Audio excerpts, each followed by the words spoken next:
for yesterday, so I'm glad you're all here. Bundled up a little more than yesterday. We have a very full program this morning, so we've asked Jeff Megan to hold his tidbits for next month. We were going to have them then. In the words of Inspector Clouseau, I've been boot.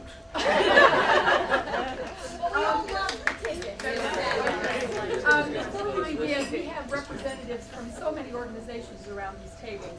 I wanted to give an opportunity for anyone that wants to make an announcement that they feel is important to the community at this time. Iris, I know you said you wanted to say something.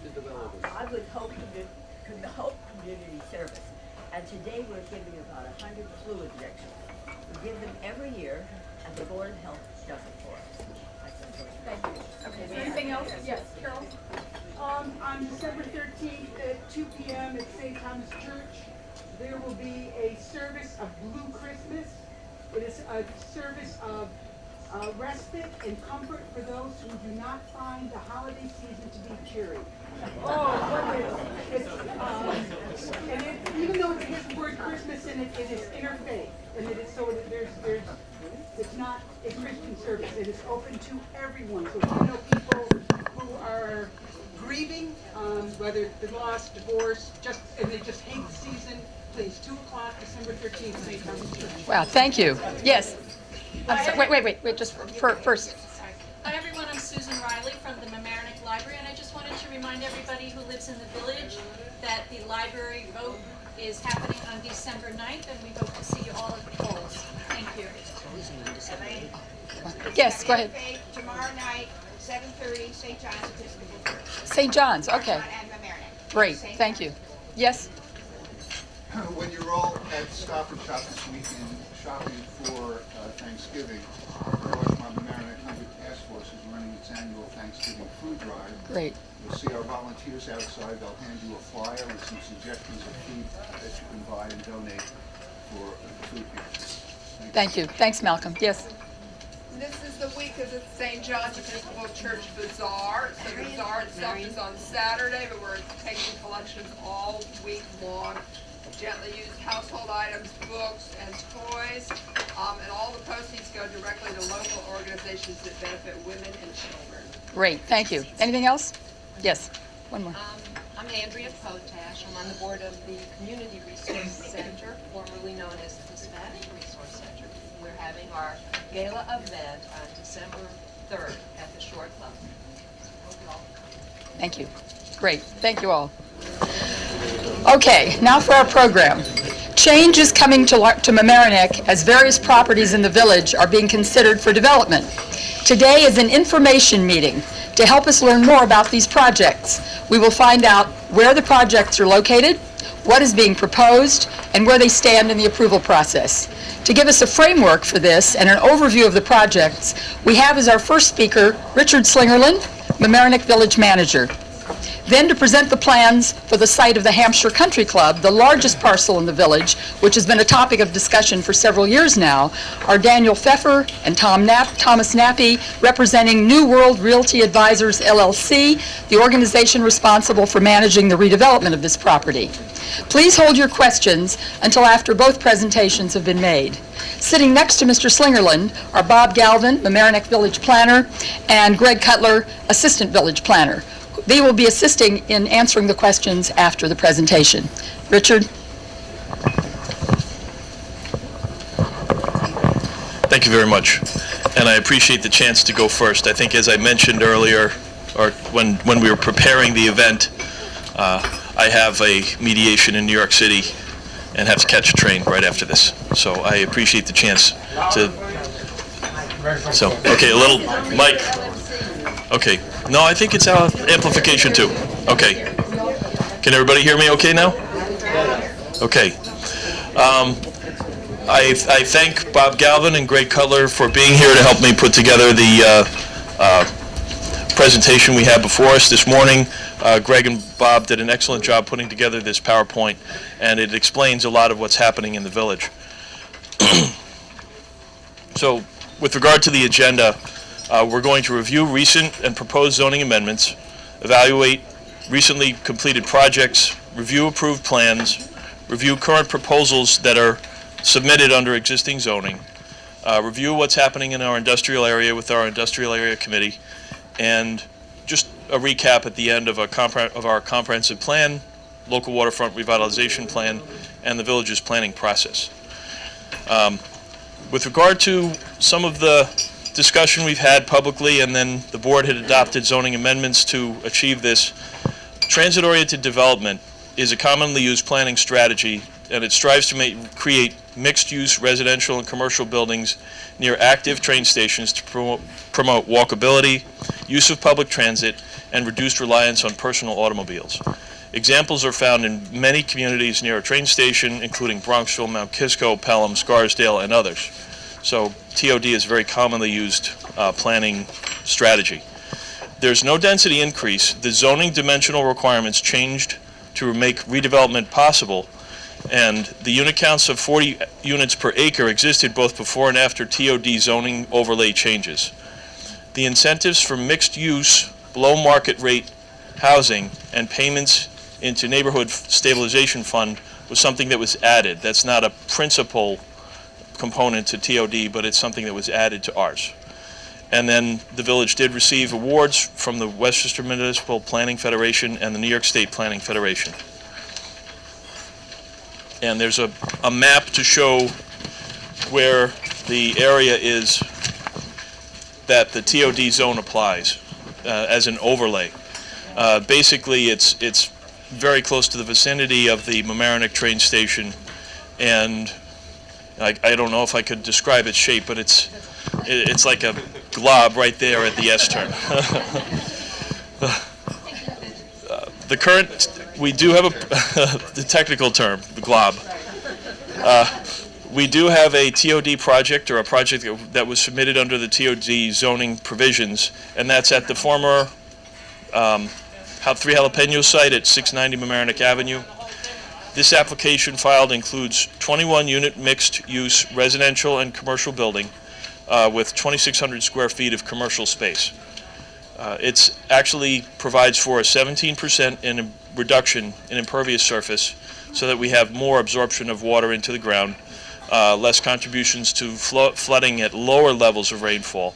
I mean, honestly, I think we all know that because we have so much flooding in our area and the area on Mamaroneck Avenue, once it becomes saturated or completely covered with water, that impervious surface really becomes negligible.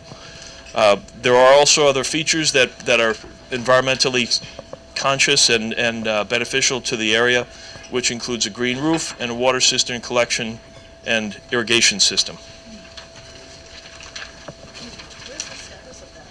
What's that?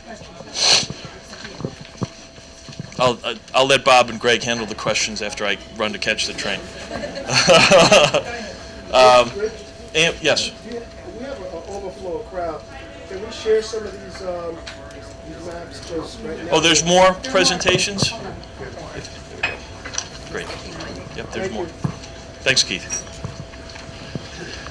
As an update on the A&P, the A&P is closing very soon. You know, we had been told it was closing, then it's still open. They're trying to clean the shelves and it is pretty empty. It's like going into a third world grocery store and trying to find something. Property owners, the Brixmore Property Group purchased the remainder of the lease, and they now have full control of the property. Brixmore is a real estate holding and development company that specializes in grocery-anchored developments, and they are in the process of finding a grocery store to replace the A&P and go back at that location. According to Bob, they are the largest supermarket holding real estate. Supermarket anchored shopping centers in the United States. Okay, did everybody get that? They're the largest supermarket anchored shopping center real estate company in the country. That's why they survived during the recession, and that's their emphasis is on supermarkets, because that's exactly what's kept them in business. Yep. Based on the information provided thus far to the village, the property will remain solely retail. So we're waiting for an application. There is not presently an application submitted to the village. Zoning amendments proposed for Library Lane.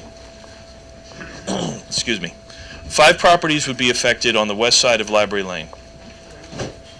This is proposed to be rezoned from C1, which is general commercial, to C2, which is downtown commercial. Potential sites may yield an additional 12 to 15 residential units under the C2 zoning. So if you go down that street, and we'll get into that, there's another application here that shows what Library Lane would look like. It's not immediately contiguous to areas where there's other residential units. The minimal impact that's anticipated on the area is because it's adjacent to the downtown and it's not bordered by the residential uses, and the rezoning would match the zoning on the other side of Library Lane, so it makes it a different corridor. All properties that are non-conforming now under the existing zoning would become conforming under C2. And again, that's Library Lane. So there's a map showing the outline of that area. If you look at the red outline, that's the overall area, but there's purple. It's hard to see in this light, but there's a purple outlined area. Is it 4 properties or 5 properties? 5. 5 properties on the west side of Library Lane. It's between basically what we call the Johnson lot and Boston Post Road. The left side is looking up. Yep. On the left side as you're walking up the hill. Zoning amendments, 120 Madison Street. This is an application by JSL Madison, also known as Aquitats. This is a proposal for adaptive reuse of the Straight Gate Church, and no new buildings are proposed. There's an installation of a swimming pool to provide swim lessons to children. They propose landscaping improvements that include reduced stormwater discharges through the use of vegetated strips and improved landscaping. Presently, the property is virtually split in half, with R4F, which is 4 family, and C1 zoning on the old White Plains Road side of the property. So the property is proposed, or a request by the applicant, to be rezoned entirely to C1 to accommodate this change in use. And just so everybody's aware, Aquitats is an actual functioning entity that has a number of operations around Westchester. They already have an operation in Harrison. I think there's a 3-year waiting list. So 3-year waiting list to get on. Three-year waiting list for kids to get into the swim education program. So there's a lot of them. They'll also be providing lessons for kids in the neighborhood. They'll also be providing lessons for kids in the neighborhood too. At a reduced rate. At a reduced rate.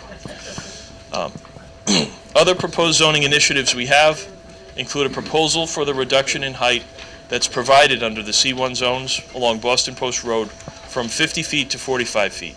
Part of this is to preserve and protect the view shed from people who live at higher property elevations up the hills and into the more residential areas. So that should be, I think, an improvement. Proposal for incentivizing walkways between parking lots in back of buildings on Mamaroneck Avenue. A perfect example of this is the walkway that we have right between Bach to Rock and the parking lot that goes under the library. So there's, assets of additional parking off Mamaroneck Avenue. Certainly we have a high demand for parking, but we're trying to make maximum use of the assets we already have. And also we are reviewing split zone properties with religious institutions to encourage adaptive reuse of existing structures. So completed projects, again, this gets back to the look on Library Lane of what's been built already, but the frontage is 108 Mamaroneck Avenue. This is the former David's Bridal Shop. There's an 1,800 square foot space on Mamaroneck Avenue, which is presently vacant. There are 6 units. It's not vacant. Sorry. It's going to be a very interesting place for everybody that likes wine. It's going to be they have a place in Stanford, what is it called? Pinot Palette, where it's, you sip your wine while you're drawing and whatever. They give art lessons there. So it's a very interesting thing. So it's going to be modern, it may be modern art. It depends on the wine. But they haven't moved in yet. They haven't moved in yet. And there's 6 units of residential in the back on Library Lane in the C2 zone. That's as shown. And another amenity that's included in the property is solar panels and electric vehicle charging stations. Yep. Yep. Another completed project is what I just mentioned, the Bach to Rock property, which also includes Spice Kitchen This is the commercial space fronting along Mamaroneck Avenue. If everybody remembers, we had a minor mishap, and thankfully it was a minor mishap during the demolition of the property. The building collapsed, but thankfully nobody was hurt and everything worked out okay. Commercial space fronting Mamaroneck Avenue in the C2, and this has the walkway to the Emlyn Theater parking lot and performance space in the back. Another approved project, 532 West Boston Post Road. Approved or not completely approved yet? It's not completely approved yet. That's a draft resolution. Okay, not completely approved yet. So apologize for the typographical error. We have a 7-unit townhouse development across from the west basin of the Mamaroneck Harbor in the C1 and the Harbor Island Scenic Overlay Zone. This is the former McGuire's property. Okay. Well, you can. Okay. This is approved also. Approved project at 151 Mamaroneck Avenue. This is a complete rehabilitation of existing space in the old Chatsworth Antique store. So if you look at the old facade and then the new facade that's proposed on the right, it'll be an improvement in the look of the street. They are proposing and have approved 10 residential units at the former auction space, and again, that's in the C2 zone, and it's commercial space along Mamaroneck Avenue. Another proposed project at 620 West Boston Post Road, and this is the property between the Gulf Station and Harborview condos across from Orienta. It's 6 residential units proposed in the C1 on West Boston Post Road. So that's really just starting the process. It hasn't gone anywhere yet. And a major issue that has to be resolved in the land use process is a major removal of tons of rock, several hundred tons. And how are you going to do it? And how it would be accomplished without destroying the properties on either side of it. Proposed projects for Hampshire Country Club, I'm just going to touch on the application that's submitted. We have the people from Hampshire here to make their presentation. What's been submitted as an application to the village is 105 residential units proposed, 44 single-family homes, and 61 attached carriage houses. The village property is 94.5 acres. I believe there's another 7.5 in the town. 7.5 acres in the town of Mamaroneck, off of Eagle Knolls. In the village of Mamaroneck, the proposal is for the area that's located in the R20, or the half-acre property zone. There's a positive declaration that was made by the planning board on September 30th, and that therefore requires a full environmental impact statement. The scoping session was completed on October 28th, and they're proceeding now. We anticipate an adoption of the proposed final scope on November 18th, which is this Wednesday. And that's just setting the path to proceed with the process for environmental review. 270 Waverly Avenue, formerly Blood Brothers property. We have a court-ordered approval of the plan that was originally adopted back in the mid-2000s. I think it was 2007. Court-ordered reauthorization of 96 unit development in the RM3 zone. There's a river walk on the Sheldrake River for public access, and one of the key concerns we had was that this did not conflict with the Army Corps of Engineers project, and we worked with them to reconfigure it so that it would accomplish that project and not create any restriction for the village. And just as a summation, oh, sorry, I missed a couple pages. Let me go back.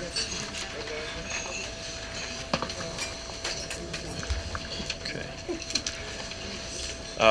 I asked Greg to include some information for everybody. We've been working on a wayfinding plan to improve and increase signage, especially at strategic locations around the village and in the downtown. We have examples of some of the concepts that have become the more favored approach to be recommended to the Board of Trustees. And this is a plan for new signage and a branding system to direct residents and visitors to key destinations, popular locations, public facilities, and parking areas in the downtown and around the village. Yep. So if you see the third from the right, there's one of the concepts is a directional directory with a map that shows people where the key locations are, both in the downtown and other locations around the village. And I think we're thinking about a few spots for those kiosks. Exactly. and the downtown is branded, which I think is very simple, but it says the Avenue. Everybody refers it to as the Avenue, and we need outsiders to come in and tell us you should call it the Avenue. Not exactly, but but Bob's right. They've been very helpful and very involved in charrettes and discussions with community groups, key people from our Arts Council and other land use boards to help us with this concept, again, to make a final recommendation to the Board of Trustees. Industrial area visioning plan. We put out a request for proposals and hired a company called Replace Urban Studio out of Manhattan.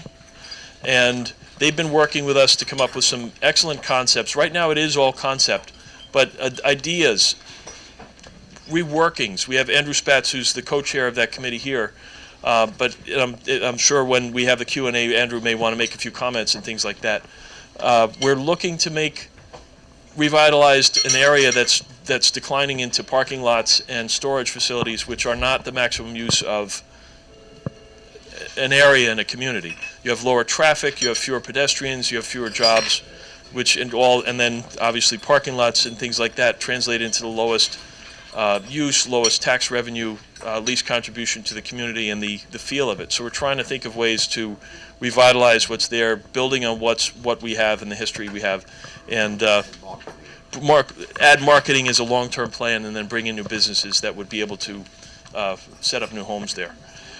So finally, a summation of all the existing documents we have that guide our planning and land use process in the village. These include the comprehensive plan, the local waterfront revitalization plan, and the overall village planning process. Our comprehensive plan was updated in February of 2012, and it's the primary planning document for the Village of Mamaroneck. Now, the plan itself is not a standalone document. It relates to other sections of the code.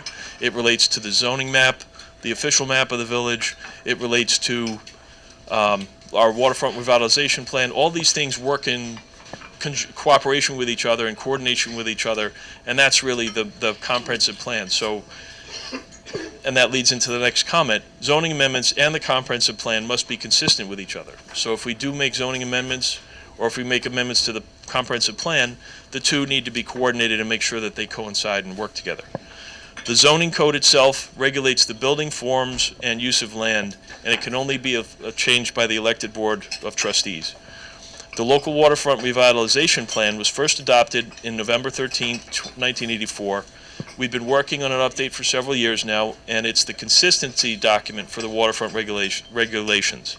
The board has assigned a committee to oversee the update of that document, and I know that it's been reassigned to them to do some additional tweaks, and we're looking to complete a document within, I'd say, the next 6 to 9 months, so that we can send something up to the Department of State. The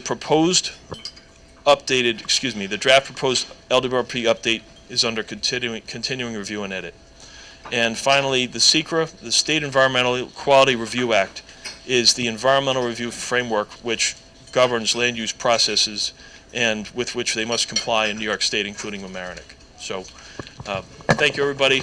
I will have Bob and Greg available here for questions and answers. I think Dan and Tom are the next presenters on the program.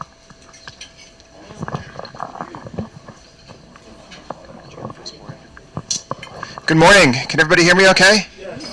Good. It looks like I just woke everybody up. No offense, Richard. My name is Dan Pfeffer, and I have with me Tom Nappi.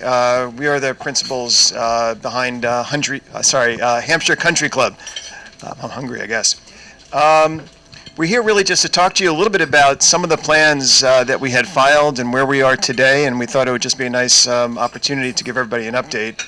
So why don't we start with the first board? And I apologize, I'm hoping that everybody can see this, and we'll swing around here.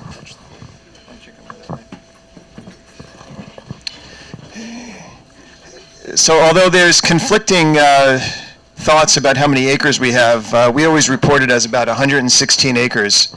It's in the middle of Orienta. You can see Boston Post Road over here for those of you that don't know the exact location of Hampshire. It's bounded on one side by Eagle Knolls Road, which leads out to Hommocks, and on the other side, it's actually Cove Avenue, or Cove Road, which leads out to Orienta Avenue. In about December of 2009, the club as it existed closed for the season and made the announcement that they could not reopen because of a cash flow issue, like a lot of other clubs had had. In about January of 2010, I know that the Village of Mamaroneck and the town of Mamaroneck held discussions about whether or not they should buy the club. In fact, we wound up buying it in June of 2010, ostensibly as a way to grab a great piece of property that could eventually be redeveloped for something. What that something was, we wanted to wait and see, but our thought always was it would be great to create a country club community. As we scrambled to open the club for this season in 2010, we know we made a lot of mistakes and it was a little bit rocky because we did it so quickly. But we actually created it as the anti-club club, meaning there were no rules. So we used to say, and we used to joke, that we only had one question on the application, which was, are you a nice person? So if you were smart enough to answer yes, we said, okay, you're admitted. It started out great. Why don't we go to the next one? We opened ourselves up to the community, and we still do. We are the host of quite a lot of community events, whether it's Ronald McDonald House. We do At Home on the Sound. We have Chabad, POTS, etc. So we are always the group that accepts the not-for-profits coming in, and really we enjoy it. In fact, Mamaroneck High School has made Hampshire its home turf for golf. I think they did well this season too. So at some point we made the decision that it was time to really start thinking about the redevelopment of the property. And we really looked at a couple of major items. We said, what would have the least impact on the community? What would have the least impact on services, including the schools? And we also said, what would have the least impact on the land? And then finally, we said, what's missing from the community? And the resounding answer that we came up with was empty nester housing, snowbird housing, age-in-place housing, and there's a million ways to call it. So the initial plan that we had come up with, again, this is all of Hampshire Country Club, the idea we had was to cut off the two oldest wings from the clubhouse, and that was the men's locker room and the ladies' locker room, and to create an extension of that which would wind up being condos.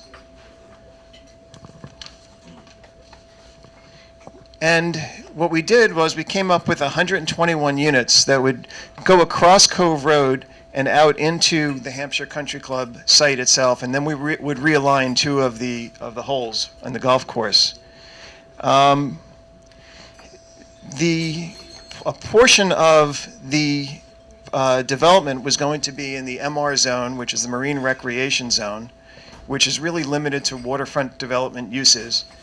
And the other portion that would go across Cove Road and Cove Road would be realigned was going to be in the R20 zone. And as Richard explained, our property for the most part is in the R20 zone here, which means that you can develop single-family homes in that zone with 20,000 square foot lots. So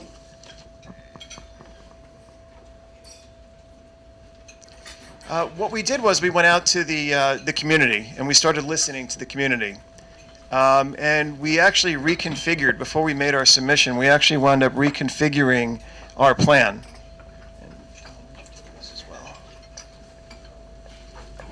We started to reconfigure the plan, and we also realized that we needed to add some additional buffers between a couple of the neighbors that can actually see this from their property.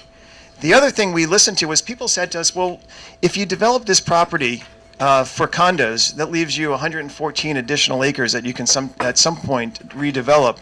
You know, how do we know you're not going to come in for additional development at some point in the future? And we said, you know what, you're right, great question.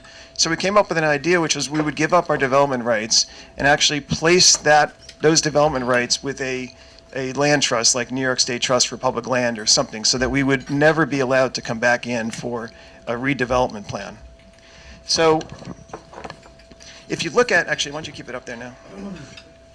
So if you look at what's there today, as you drive up to Hampshire, this is what it would have looked like. Same drop-off area, not touched.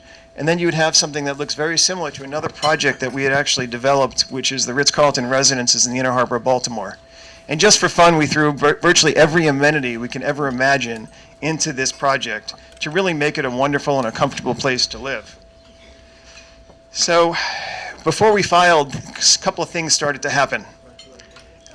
We started to get violations from the village.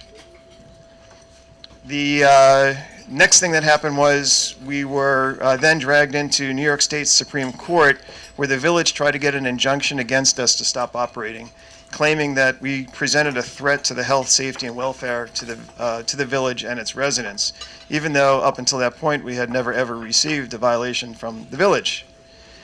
I'll fast forward, then I'll go back, but in April of 2014, the inspector, when he was on the stand, admitted that he had actually never seen a violation, but he was just told to issue a violation to us. So, whatever. So what happened to the proposal? So we went in with 121 units for a proposal, and then we went in for what we thought would be the first part of the discussions in February of 2014. On that date that we went in, the village trustees went into executive session, came out and rejected our proposal, and we never got a chance to present our proposal to the village. It was just for discussion. It wasn't even to accept. It was just to really go in and have a discussion. So we heard that through the grapevine that they were looking for a reduced condo count.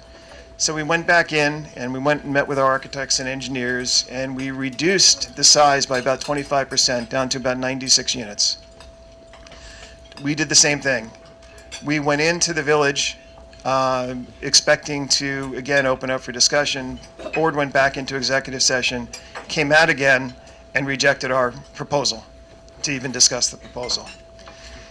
So where does that leave us today?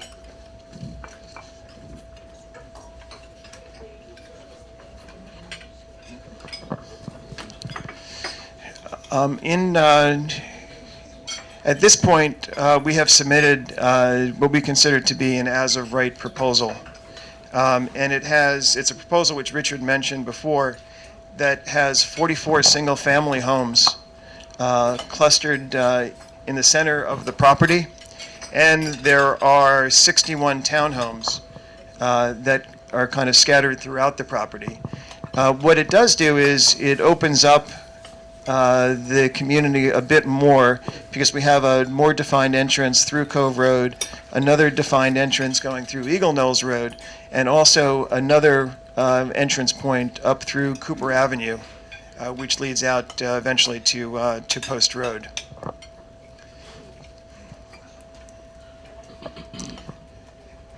You all with me?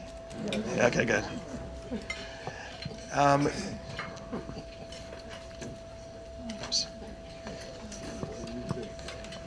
I just wanted to go back to this for a second.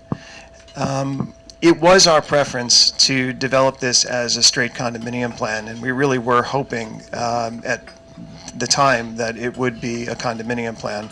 And I guess the reason why we're here today is really to answer your questions about the most recent plan, which is the single family, and we're happy to take questions about the condo plan that was submitted as well. I've gone through this pretty quickly, but I wanted to make sure that there was ample time for people to ask questions of myself as well as our planners here, because I know that it's getting a little bit late. Thank you very much. Before I finish and go into the question part, I want to make sure everybody got the envelope. Sorry. Everyone got the envelope to make their contribution for the breakfast, because we have a large group today. You didn't? Mary Lee, would you see that this gentleman gets, thank you. Before we get to the questions, I just want to set some ground rules for the questions. There may be people here this morning who have specific objections to one or more of these projects. This is not a forum to air your grievances. I want to make it very clear. We will only entertain questions that elicit information. When called upon, please state your name and where you live. Thank you. Those are the ground rules. Yes. I have a question. Yes. Okay, so, hi, Alyssa Miller. Stand up. Alyssa Miller, trustee Village of Mamaroneck. My big question is for Bob, because, you know, the Village of Mamaroneck Board of Trustees is not across planning and development, so Yes, that's I all think into the on microphone. No. Oh, no, ask your question. So the question is, based on the information here, there are 65 units that are currently under review, plus the Sheldrake 96, plus the Hampshire potential 105. So that leaves 266 units proposed. How are we working with the schools, and how are we presenting these to the planning board and the zoning board for consideration with a holistic view? Because this does affect schools and all of the other services. Okay, the question is, how are we presenting all of these development plans to the community so that they have a holistic view, to the board, I'm sorry, so that they have an understanding of the total impact on the community? I'll respond in a fact-based manner, okay? And essentially, let's go through, instead of the 225, we've got 21 units from 690, the former 3 jalapenos. Information has been elicited from the school board, and I still remember Avalon. I was on the planning board at that point, 225 units back in the 90s. And I remember the school district at that point in the 90s wanted to have us, the planning board, provide money for a classroom, an extra 1 or 2 classrooms in Mamaroneck Avenue School.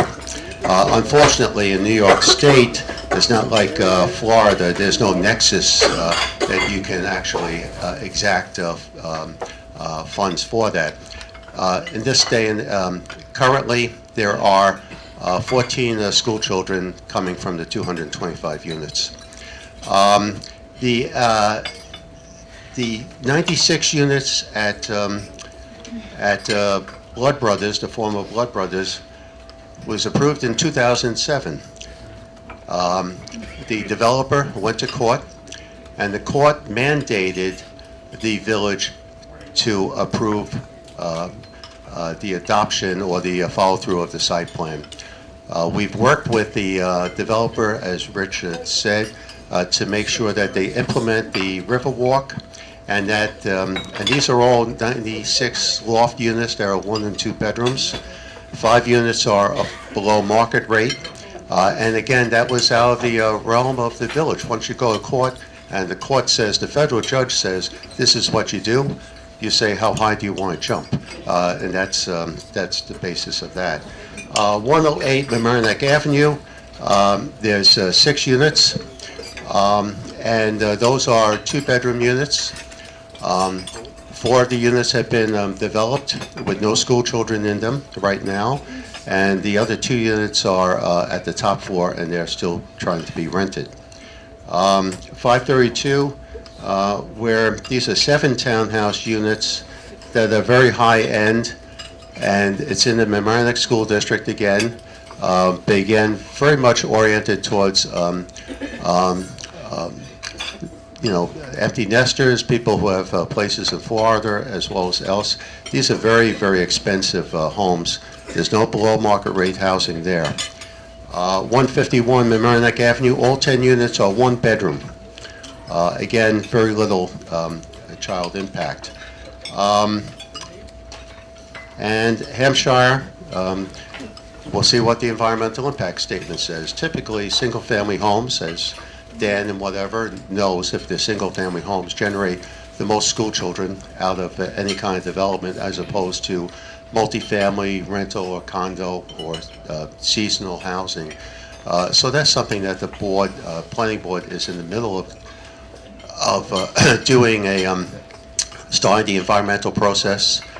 There's a proposed scope at their meeting on the 8th. We've taken the written comments from the 28th from the attorneys.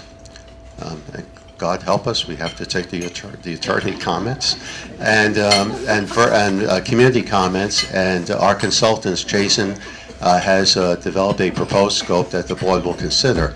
The proposed scope is, I don't know, is it 25 or 30 pages?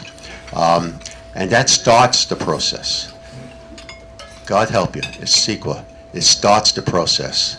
And the board will be very diligent in evaluating alternatives and mitigation measures.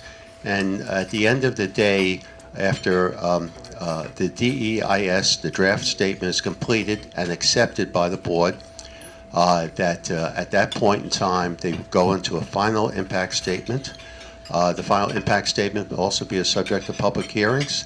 And at the end of that, the board, and I say at the end of that, and the board is very diligent. We're not dragging our feet. We are going to review this in a expeditious manner as well as a very careful manner. Again, we're very cognizant of that, cognizant of community impacts. And at the end of that, there's a finding statement. And the finding statement comes, and the board can pick out a couple of different alternatives, preferred alternatives, take one from column A, column B, see what the mitigations are, the least impact on the community, and develop a finding statement, which essentially means that this is what the board is a result of what the CEQA process is. And then they go into site plan.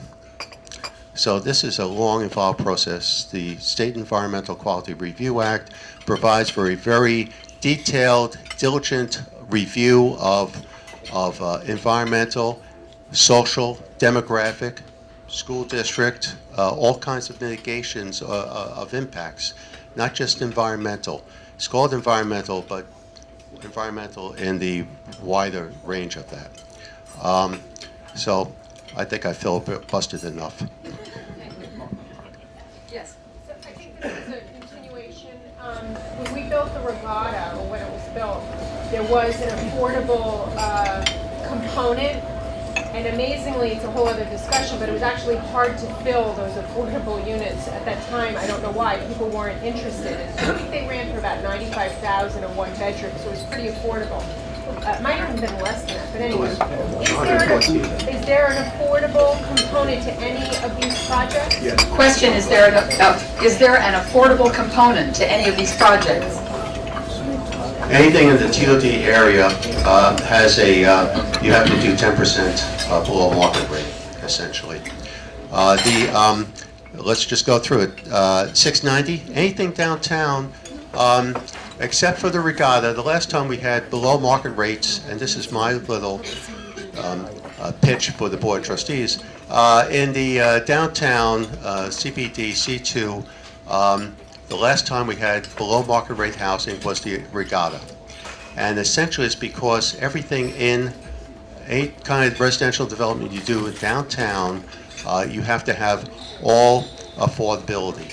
It has to be, there can't be an incentive like you have in C1 and other places within the village where you are able to do 10-20% of affordability. In downtown, it's either all or nothing.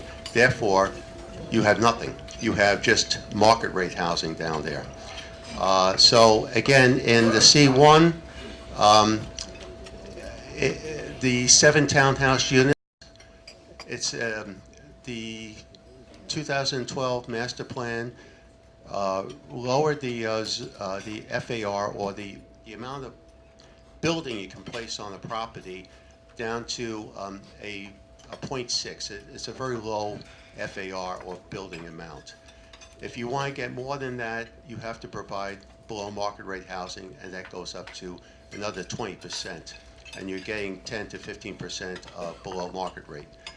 The developer in McGuire's, his market was very high-end, very expensive housing geared to a specific market, and they built at the lowest possible building that they could, the FAR. So there was no affordable housing there. There's nothing in 120 because it's a swim school, so there's nobody underwater. 122, 128, Mamaroneck Avenue, there's retail. 620, they again are not, it's a very, very early process. They're only doing 6 units and are not going to asked for an increase in density, but again, they got problems. We have the 150. Well, it's rock. There's 151 Mamaroneck Avenue, the old Chatsworth building. They're one bedrooms. There's no block rate because, again, it's in a downtown. The difference you have in a downtown is that there's no incentive to provide affordable housing. It's either all or nothing, and the way our code reads, you need to have New York State funding and whatever. There's very little New York State funding anymore. 3 jalapenos and Blood Brothers. Blood Brothers is 5 units, 3 jalapenos is 3 units.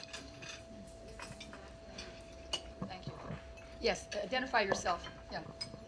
Carolyn Pomeranz from Mamaroneck. Okay. I'd like to ask the Hampshire folks a two-part question. The first part is, had you ever, I realize you're developers, but had you ever considered just leaving well enough alone and running the club and as a golf course, and why are you going away from that decision to just keep it a country club? And the second question is, on the first submission with the condo plan, had you, is there any way of constructing it so that there could be A, less units, B, other access, increased access to the site, and C, not have it in the marine section? Okay, two-part question. One is why you didn't leave the development, the plan as it is, running it as a club, and the second was, have you considered reducing the number of units and increasing? The previous, it's the previous development. All right. You can- He knows. Dan, will you repeat the question? Sure. The first question is, why don't we leave the country club alone? And can we operate the country club, I think is really the question. The answer is country clubs, golf courses don't really work in today's environment. Golf overall, and you see this across the country, and there's been some articles in the New York Times about the decline of the golf industry. It's just really, really tough to make it as just a country club, especially when you're running it as a private entity. I can tell you right now that in the 5 years that we've run Hampshire, we've never made money at Hampshire. It always operates at a bit of a deficit, and that's even with the current population that we have today. I just want to add, though, that each of our plans that we have shown you today, both the condominium plan as well as the single-family plan, show or actually have elements of the club remaining. If it's a condo plan, the entire golf course stays the way it is with a little bit of reconfiguration. As a single-family, what you have remaining is more of a tennis club, where you have the tennis courts, the clubhouse, and everything else that's currently in the Marine Recreation District, and the pool as well. So it becomes more of a different type of club. So rather than being the full golf course country club, it becomes more of a country club, I guess, is the question. Now, your second question really had to do with the number of units, I believe, related to the first plan. And access units. Right. The answer is actually a little bit of a complicated one, because I don't really know how to answer the question. We originally started with 121 units with the condo plan. We also came up with some ideas for access. I mentioned the fact that we talked about getting rid of the development rights, and we really wanted to put together and tried to put together a presentation which would be a starting point for discussions, so we can go through a lot of these questions that people would have. The other thing we looked at with that part of the development was, what would the incremental taxes be to the village? And in the condo plan, there was really nothing else that the village would have to do. Incremental services. Well, the road network would continue to be owned by Hampshire. In the basic analysis we did, we showed that about $1 million a year net would go to the school district. So it was a very appealing development. When we were rejected, or the plan itself was rejected with no discussion, in a vacuum, we went back and made some changes. So we reduced the size of the condo plan by 25%, thinking that would be enough to at least get the dialogue started. And again, we were rejected. given where we were, we decided that, it didn't make sense to negotiate against ourselves anymore or have any additional discussions, which is really how we came up with the as-of-right plan, which we filed with Toll Brothers as our partner.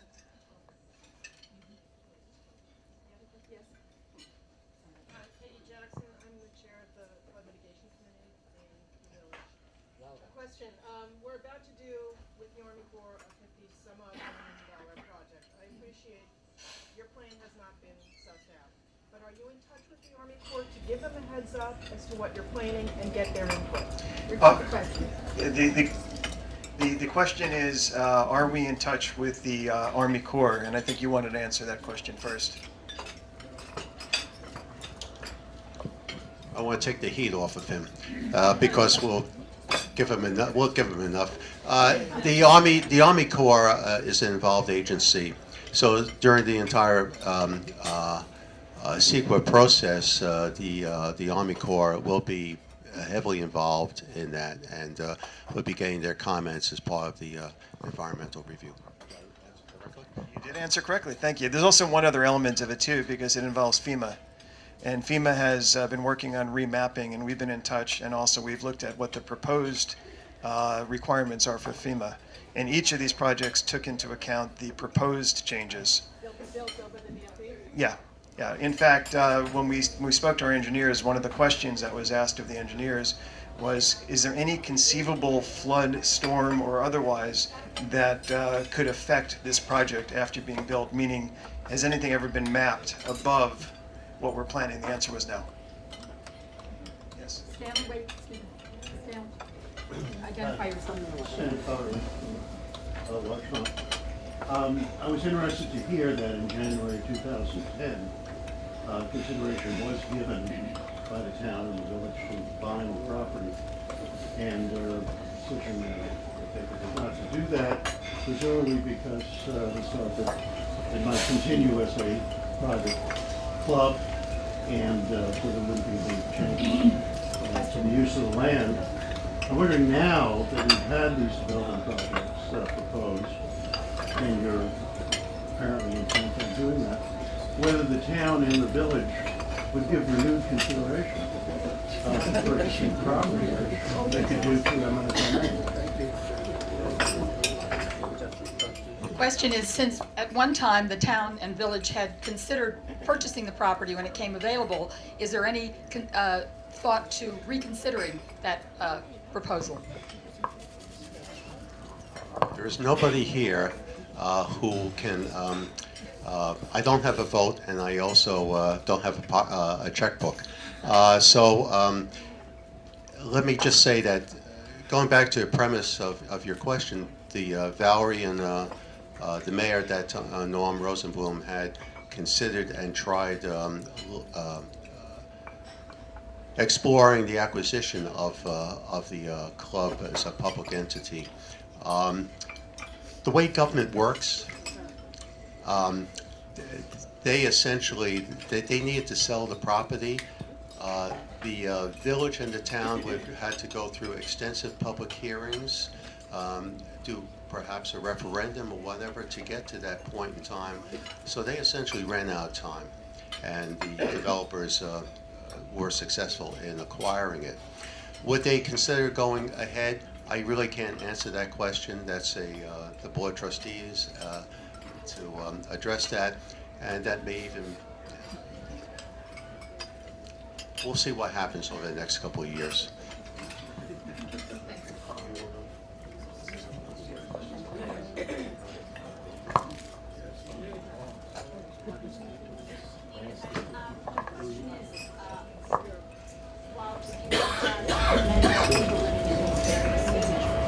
Is part of your environmental impact to analyze parking requirements by all the residents who live there? Because that would certainly have, there certainly be a need for parking really before the residents would know the 55 million question. You're going to have I suspect you will have more than 12.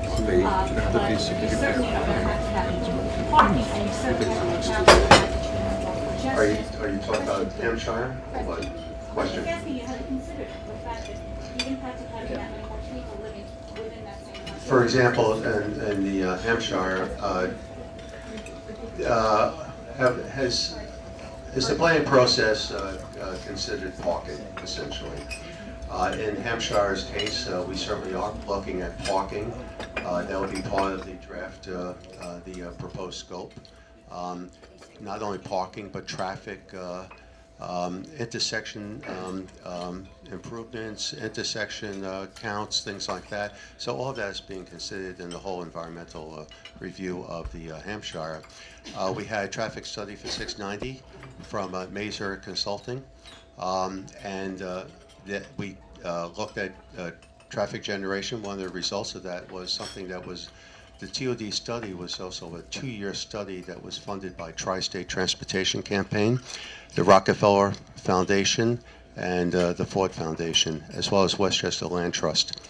And we looked at results of that were the developer would be putting in a new crosswalk, pedestrian signalization, changing some of the signal timing at Grand Street. The parking, they've reduced, for example, in mitigation, they reduced the commercial space from 3,000 to 2,600. There's no land bank to allow for more parking, and essentially the parking complies with what we have, and we had the parking as well as the traffic study done for that particular project.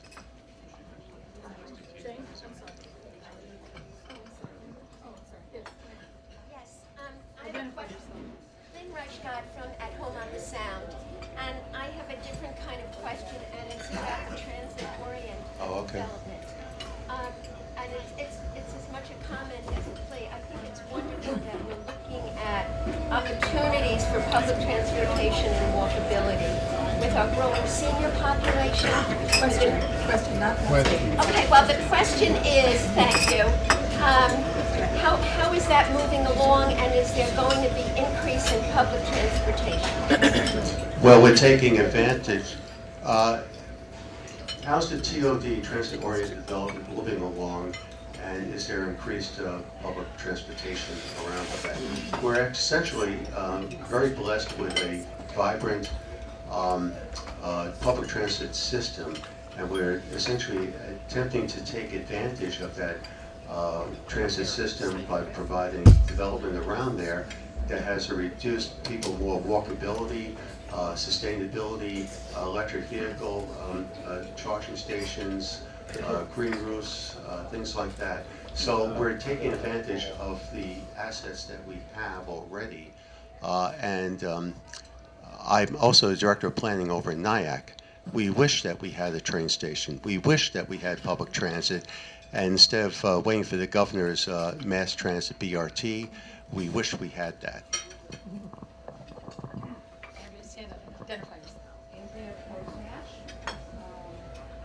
Sylvan Lane, right in that corner, and I'm looking at the plan, and I'm thinking about all the times that Hampshire Golf Course has flooded, and the fact that much of it is sea level, and so how are you going to deal with that? Question is, how are the planners of the Hampshire Club going to deal with the area that's at sea level? With regards to the condo plan we looked at, that's all built way above floodplain, very easy to do. With the second development, which is the single-family development that we had, townhome development that we proposed, elevations and grading will bring it above flood level. We're working with VHB, who's one of the top engineers in Westchester County, and they actually have looked at flooding, will continue to look at flooding, but the current plan as submitted takes that into account, and again, will be built above floodplain and above the predicted FEMA regulations. So, yeah, and in the condo plan, the original condo plan, we actually incorporated, if I can find that plan here, we actually incorporated flood walls to protect not only the roads and the network here, but also to protect the community and the areas behind us. Yeah, and you can actually see them here. Yeah, you can actually see the thicker lines, which actually shows some additional flood walls that would protect the community. Carol Gadsden, Mamaroneck. This is actually about the A&P site. Do we have any idea of what kind of grocery store is going to go in there? Is this going to be affordable so that the demographic people in the neighborhood are able to shop there? Or is this a boutique? I'm very aware of the neighborhood. Do we have any idea about the retail, supermarket, the kind of supermarket that's going in there? We have not been apprised of that. We know that they're talking to a number of supermarkets, but we don't know where that stands yet. And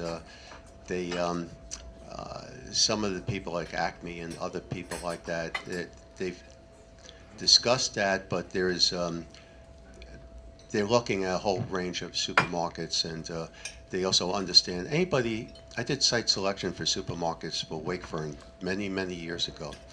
And you look at the demographics of the area. And by the way, whenever you went into an area, and this is back in the 80s, and you looked at an A&P, you knew that you were going to be able to capture market share from the A&P with Wakefern.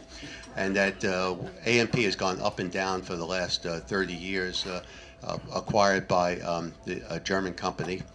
And now they acquired Pathmark and a number of other brands.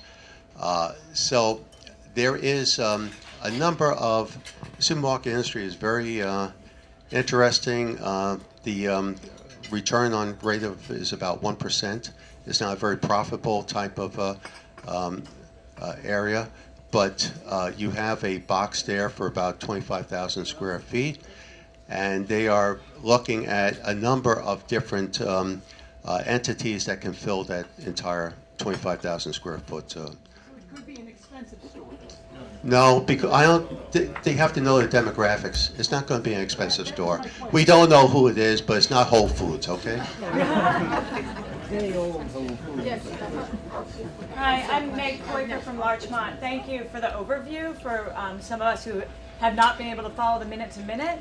I am curious, in the transition from condominium to houses, ultimately, going back to the question of what our community needs, are both plans still on the table, and which is the one that actually most meets the community needs? Okay. The answer is the condo plan, although we tried to put it on the table, was never allowed to be on the table. So it is not on the table. What we have filed is for the single-family homes. And I know as part of the process with the planning board, they will be looking at alternatives. In terms of what the needs are, personally, I would have preferred to see the condos go in. I thought it was a great place. In fact, I wouldn't, at some point, probably would have loved to have lived in an empty nester housing type product, especially it was going to be beautiful, luxurious, and we showed you some of the images of that. Does that answer your question at all? Or? And it's not possible to put condominiums back in discussion. Done. I'll ask the planning board. Who's Am I opening a bad can of worms? It could be one of the alternatives.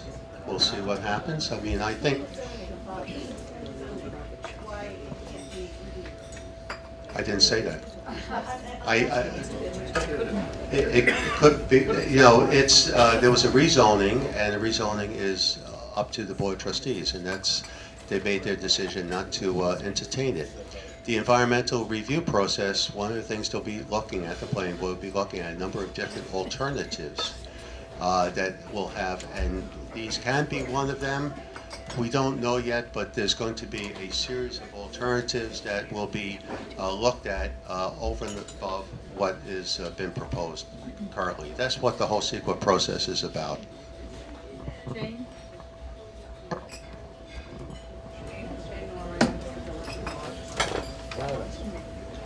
He'll repeat the question. Just say it. My question is, could you describe the ends of Cove Road and where they go through? Where Cove Road begins and ends? Cove Road, Repeat the question. The question was, where does Cove Road begin and end? Cove Road begins at Orient Avenue. There's a set of stone walls, and it terminates on Hampshire's property. And then eventually, as you come around the curve, it turns in from, it goes from Cove Road and becomes Eagle Knolls Road. As you kind of make the right, once you're going through the golf course and past the golf building that's there.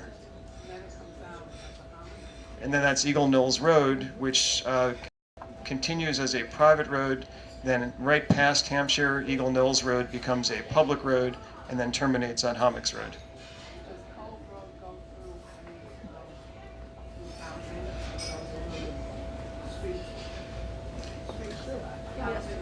Yeah, yes, it does, as it enters Orient Avenue, or from Orient Avenue.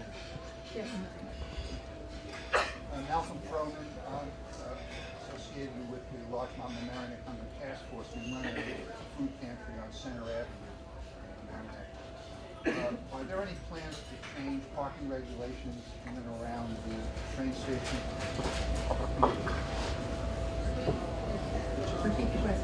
Are there any plans to change parking regulations around the train station? The village has received state approval to put in a neighborhood permit plan that restricts parking. Residents will get permits around in a number of streets around the train station. This is something that Dobbs Ferry had just received approval on, and a couple of other communities. Town of Mamaroneck, right? I think we're taking the regulations from the town, and they've been the pioneers that way. So yes, there are. That's what's happening. Can I have a follow-up? Okay. For people who are coming to the area who are not residents, and I'm thinking specifically about our food pantry's 100 volunteers who descend on the pantry to do various activities during the day. What kind of parking opportunities would there be for them? There is, what parking opportunities would there be for the volunteers going to the Community Resource Center?